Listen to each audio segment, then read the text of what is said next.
kasus ini sampai dengan vonis bebas Haris Fathia itu membuktikan bahwa bisnis militer di Papua itu betul-betul ada, nyata, fakta untuk eksploitasi sumber daya alam. Supaya publik Indonesia itu belajar untuk kasus Papua, jangan dapat berita sedikit-sedikit saja. Jadi mereka harus tahu bahwa dropping militer yang sangat besar ke Papua itu dalam rangka kepentingan ekonomi bisnis. Dan ini sidang ini membuktikannya, dan itu membawa kebaikan, itu membawa bukti bahwa apa yang orang Papua bicara itu terbukti pada sidang ini.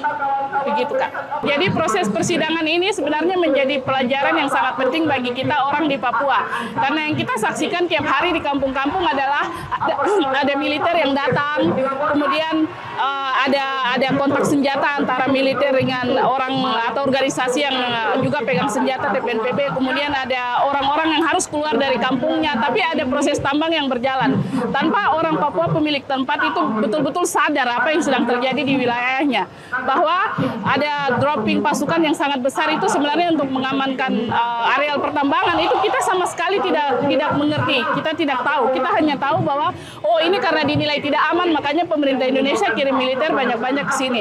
Makanya penelitian ini dan proses persidangan ini membuktikan bahwa gangguan keamanan dan lain-lain, juga dropping militer yang sangat banyak ke Papua bukan cuma karena alasan Papua yang tidak aman, tapi ada alasan lain, yaitu kepentingan bisnis yang sangat besar untuk tanah Papua, karena tanah Papua itu sangat kaya. Yang diangkat oleh teman-teman ini kan wilayah yang emasnya sangat banyak ya, Intan Jaya, DGWO, itu wilayah yang sudah sangat lama. Kita sebagai organisasi gereja kita tahu bahwa ada helikopter ke sana, keluar masuk hutan, ada emas yang diangkat, tapi kita tidak punya kemampuan.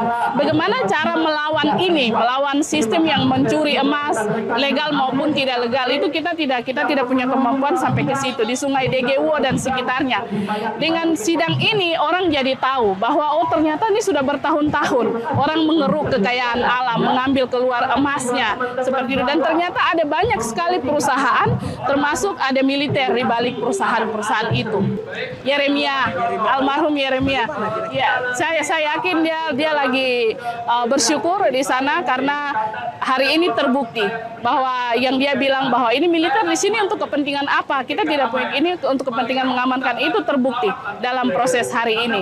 Dan karena wilayahnya yang kaya akan emas lah, membuat keluarganya menjadi korban, keponakannya diculik dan dia sendiri mati dibunuh.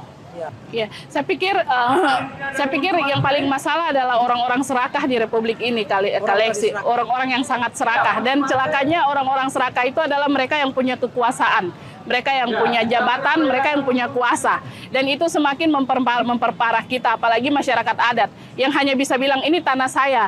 Kalau mau ambil kekayaan, bunuh saya, hanya bisa seperti itu. Dan kalau orang di Papua dibunuh hari ini karena mempertahankan tanahnya, orang di Jakarta tidak tahu. Itu fakta-fakta yang sangat jauh dari kenyataan publik Indonesia. Makanya proses persidangan ini paling tidak menjadi pintu, menjadi jalan untuk orang mencari tahu lebih banyak lagi apa yang terjadi di Papua.